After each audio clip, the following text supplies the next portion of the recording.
Hello students, once again welcome to your English class. Today I am going to explain the second part of the story, that is the black aeroplane, in the two stories about flying. It is written by Frederick Forsyth. Frederick Forsyth is a novelist, a short story writer, and a journalist. If you search him in the Google, you will find a number of movies adapted from his stories. In this story, he trying to underline a specific message that how to take a risk. In the story, the author says that he was flying an aeroplane at 1 o'clock at midnight. The moon was coming up in the east behind him, and the stars were shining in the clear sky above him.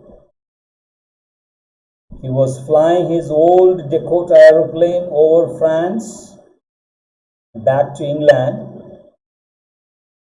He was dreaming of his holiday and was looking forward to being with his family. He decided to call Paris Control. He then turned the radio and told that he was on his way to England. Paris Control acknowledged and advised him to turn about 12 degrees west. Everything was going well. Paris was about 150 kilometers behind him. Then he saw the storm cloud. They looked like black mountains in the front of him. He knew he could not fly up and above them. He decided to go back to Paris, but he also wanted to get home. He took the risk. Again, underline these words. He took the risk and flew into the storm. He could see nothing outside his aeroplane. Everything was black. The old aeroplane jumped and twisted in the air. He looked at the compass. It was gone. In the sense, it did not work. He tried to contact Paris Control. The radio did not work. He realized that he was lost in the storm. Then what happened? Then in the black clouds, he saw another aeroplane. It had no lights on its wings. He could see it flying next to him in the storm. The pilot of the another aeroplane was signaling to follow him.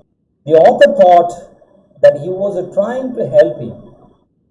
So he followed him. He flew for half an hour.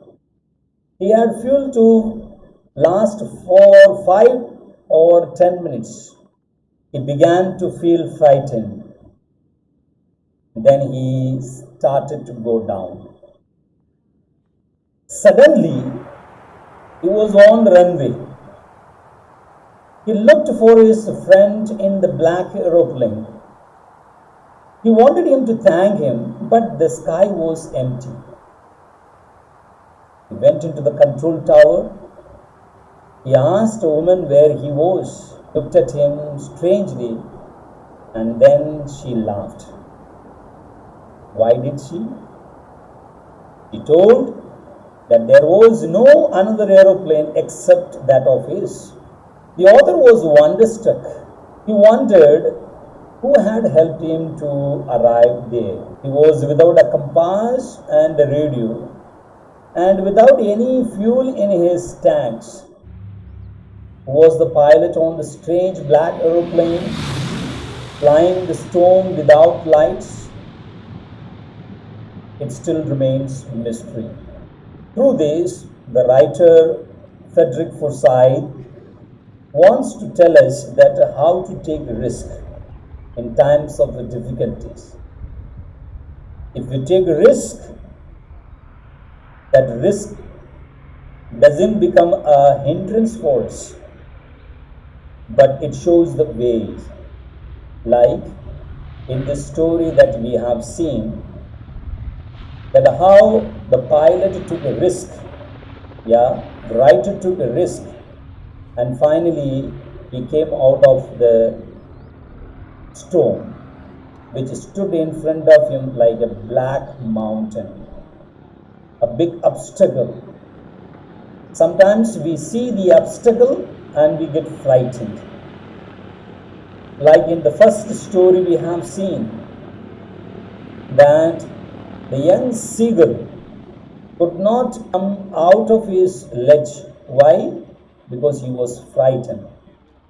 In the same way, in this story, here the writer says that he was not frightened, rather, he took risk to come out of the difficulties. That's what we have to learn from this lesson. I hope you understood both the lessons. The first one we have seen about lack of confidence. The second one we have seen about that how to take risk. Both these factors teach us a lot in our lives.